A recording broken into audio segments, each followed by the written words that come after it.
It's time again for the Insiders with Chuck Chvala and Scott Jensen, sponsored by the Wisconsin Counties Association and the Tommy G. Thompson Center on Public Leadership. Hi, I'm Scott Jensen, former Assembly Speaker. I'm Chuck Chvala, former Senate Majority Leader. Well, and this is an exciting day for those of us in politics because the race is about to begin, right? The horses have all lined up. We now know who's all running in the races across the state for the state assembly and for the state senate. Chuck, when you take a look at the lineup of people who are running, what kind of trends do you see through there? Well, there are a couple of things. And of course, I focus a little bit more on the Senate, having been in the Senate, you in the Assembly. But first of all, across the board, Democrats have put more people in more races. Every seat that is up and available has been filled by Democrats. So the Senate has a full slate, even in ruby red Senate districts. And in the Assembly, the Democrats managed to field a candidate in all but 2 seats. And that's a much harder road to hoe. But I think it shows you the excitement, not only of the leadership and the change with the maps, but the excitement of Democrats across the state. One of the things that Democrats are talking about is the bubble up effect. Usually you talk about a trickle down effect of the presidential ticket. The Democrats are, and I think somewhat legitimately, talking about a bubble up effect of having people like assembly candidates that have never been out there before, really creating more votes that will actually help President Biden.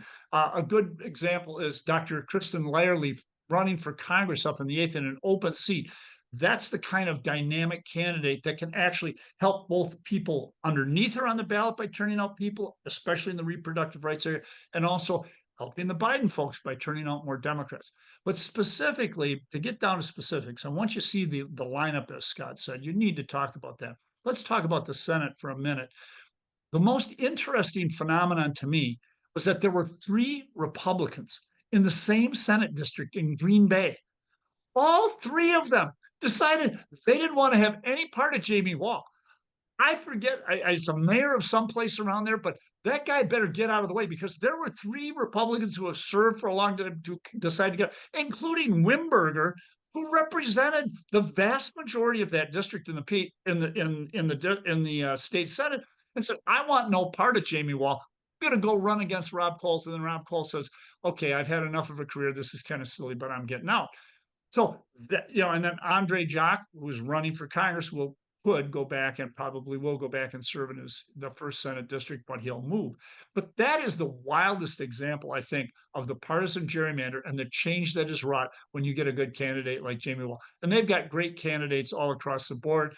Sarah Kieski over which includes a piece of Dane County and areas north of that. They've got candidates. They've got a woman, Chris Alfheim, in Appleton and Oshkosh. I actually think that is a slam dunk. I think it will be foolish if Republicans spend money in that seat. And I just think that people like Jody Habush-Sinekin, she already ran in 60% of this district. She's showing that she's running ahead of the top of the ticket. She's going to be a fantastic candidate for Dems over there. So I just see this being a great year for Dems in the Senate and in the Assembly.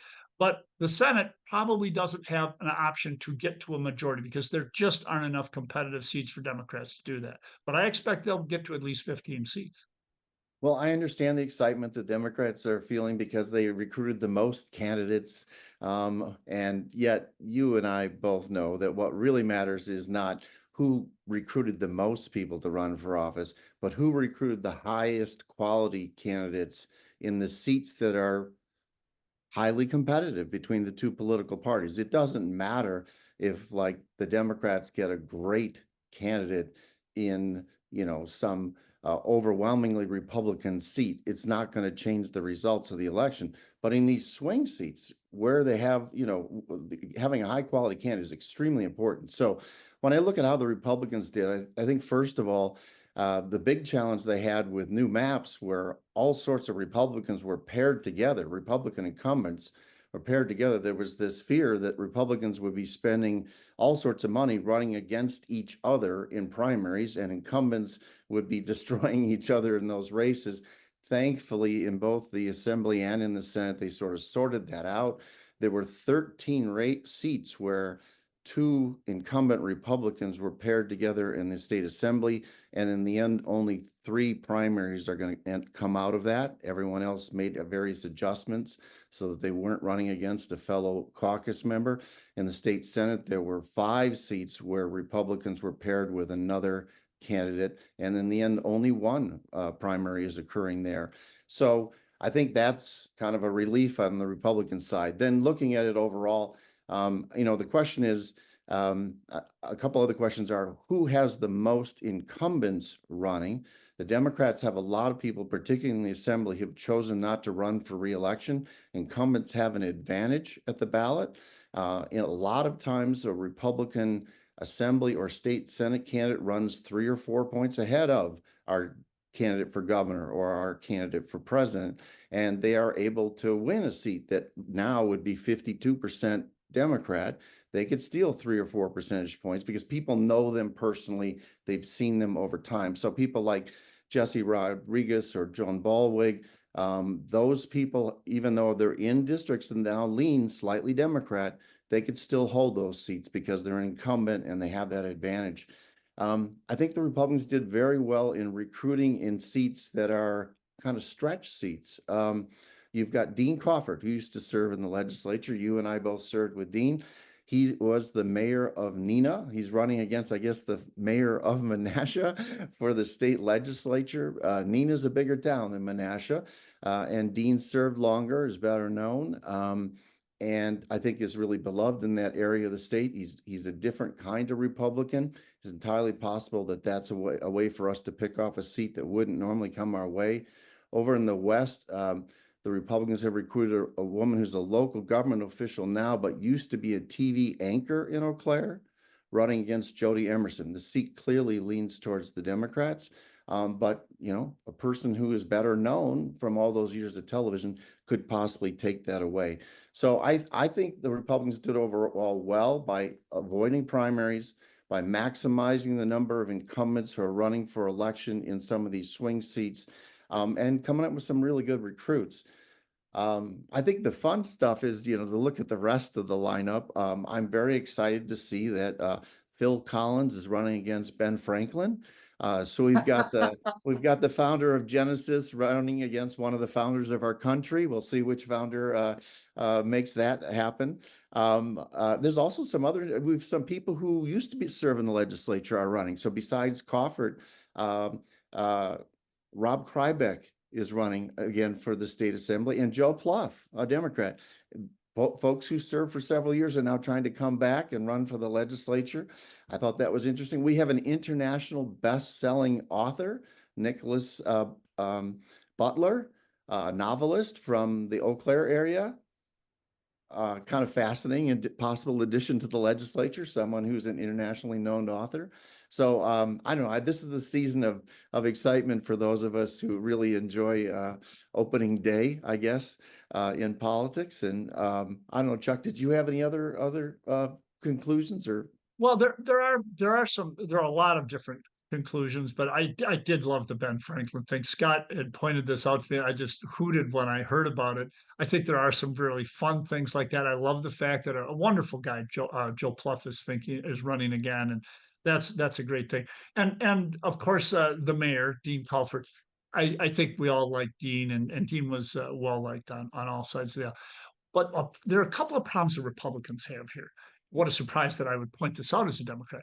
But one of the things is that there's a primary there. If Branchen were to win the primary on the Republican side in that seat, that may be a Republican seat. But can you imagine how difficult the conversation would be with Robin Vos and Branchen if she's the 50th vote for a budget? There are some things that have happened. Robin Vos has not been a light touch guy. You're not a light touch person if you're a tough, good leader, but that conversation would be very hard. So there are some things there that could make it difficult. There are some really outliers there on the Republican side. Dean Crawford, he's going to vote for a budget, but there might be a few Republicans where it'd be hard. So Robin Vos, if he gets a really tight margin, that could be difficult. And yes, there's the Crawford phenomenon, and perhaps that will prevail, although maybe not. But there's also Steve Doyle, who has run in the past and has continued to run ahead of the ticket. And he will probably win as a Democrat over in Western Wisconsin near La Crosse, even though that's probably a 53% Republican seat. So there are a number of things that are happening that way.